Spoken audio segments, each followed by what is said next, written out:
Shadowblight is one of the strongest builds this season, and it is by far the strongest Necromancer starter build I have ever played.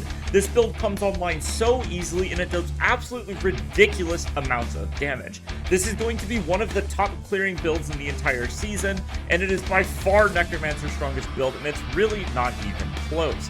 This build has access to the most ridiculous damage multipliers in the entire game in the form of Aspect of Decay and the blighted aspect rather, and this just does so much freaking damage. Now, before we get into the video, I want to quickly say the Goblin Inc channel has been hacked and is temporarily banned, which is why I'm posting on an alt channel.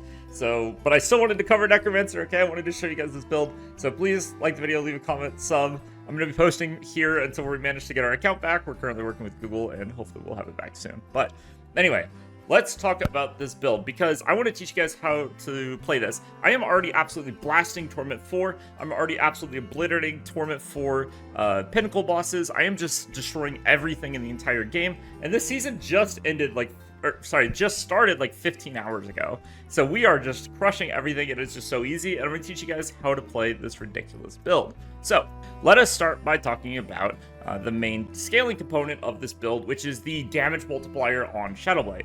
So basically, whenever we get additive shadow damage, it's going to turn into a multiplier for Shadowblight. So we want to make sure that we're rolling shadow damage on all of our gear. Now keep in mind, shadow damage, corrupting damage, and darkness damage are all different things, okay? You specifically want shadow damage. Corrupting damage will also work for proccing the passive, but you specifically need shadow damage to increase the damage of the skill itself, right? So like corrupting damage will still scale the passive, but it won't affect the Shadowblight itself.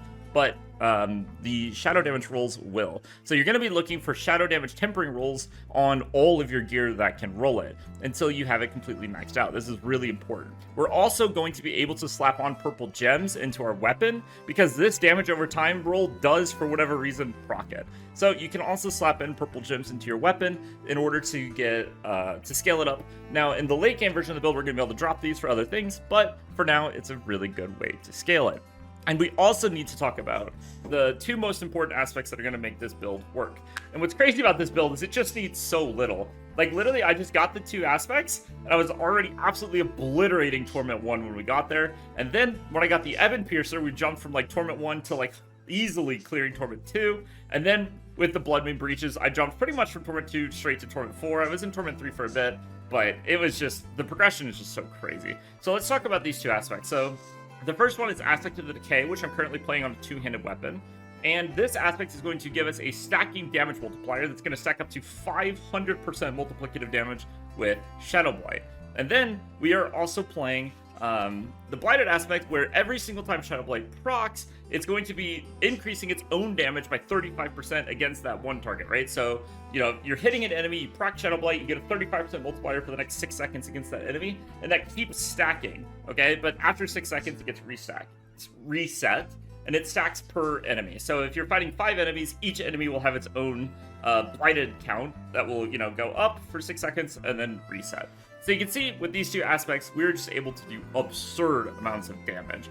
And we're able to proc Shadowblight a ridiculous amount thanks to Ebon Piercer. So let's talk a little bit about the mechanics behind Shadowblight and what makes Ebon Piercer so good. So Shadowblight is every 8 time an enemy receives shadow damage from you while affected by Shadowblight, they take an additional bunch of damage. So we need to hit an enemy with shadow damage 8 times in order to proc this, okay? So every 8th hit of shadow damage will proc this effect. Now, what makes this so freaking strong is that Ebon Piercer is going to throw out the extra projectiles. So whenever you cast Blight, you're going to get 4 extra projectiles. So you're hitting 5 times per Blight cast, plus you have the Blight dot, plus you have the dot from Ebon Piercer. And then Ebon Piercer also has a Blight multicast, which doubled all of that. So you can hit one enemy 10 times from a single cast of Blight. And you can see, against boss fights, like once everything is ramped, I'm proccing like billion plus damage Shadow Blights multiple times a second.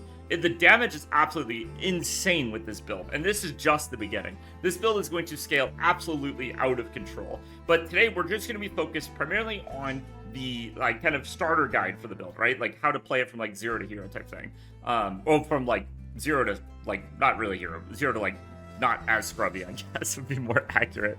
But yeah, so the most important thing to progress through the torments is going to be defense, right? Because the offense of this build is just so freaking ridiculous. Once you get all this stuff up and rolling, your damage just absolutely goes out of control. So, but defensively, we're going to have some issues, but we can solve those issues fairly easily. So, for starters, we need to get as much resistance as possible, okay? Any rings you get with all res, any chest piece, helmet, boots, anything that you can find with all res, keep it and use it, okay? You need to be resistance capped to progress to the next tournament.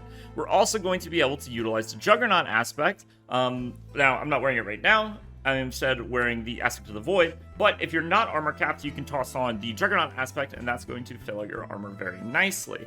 We are also able to temper on these percent armor rolls, which is going to significantly boost our armor. Because remember, the goal is we just need so much armor that we can be armor capped in Torment 4, and so much resistances that we can also be resistance capped in Torment 4. So we're going to be dedicating a lot of the rolls on our gear to those two stats. And as you can see, like from these clears, right? These are like Torment 4 clears. I'm doing tier 55 pits in like, 2 to 3 minutes, and I am just like totally invincible, right? I have so much damage reduction, it is crazy. Now against the tormented bosses, I'm still not quite tanky enough to be able to do them like easily, but you can see I'm still tanky enough to do it. Part of it is I only have 842 armor, so I need to get this number up myself. But, this is kind of how you want to build out your character, right? Just get as many all-res and armor rolls as you can, get as much maximum life as you can, and then temper on these percent armor rolls, temper on Soul Rift duration for better uptime, and then, so that's what you got to do defensively, and then offensively, we need the shadow damage temperings. Now, another important way to scale your damage that we should talk about is the Titan's Fall tempering on your weapon. This is going to be really important. So right now I'm getting +8, so this is 5% damage against elites per point, so this is a 40% damage multiplier against elites. Very, very powerful. So you can start to see how all these pieces are coming together to create a build that is just going to be absolutely ridiculous. But I want to talk about one other very important thing before I let you guys go, because I think that this is a really important tip for especially early season, and that tip is to go straight into the Scent of Death board.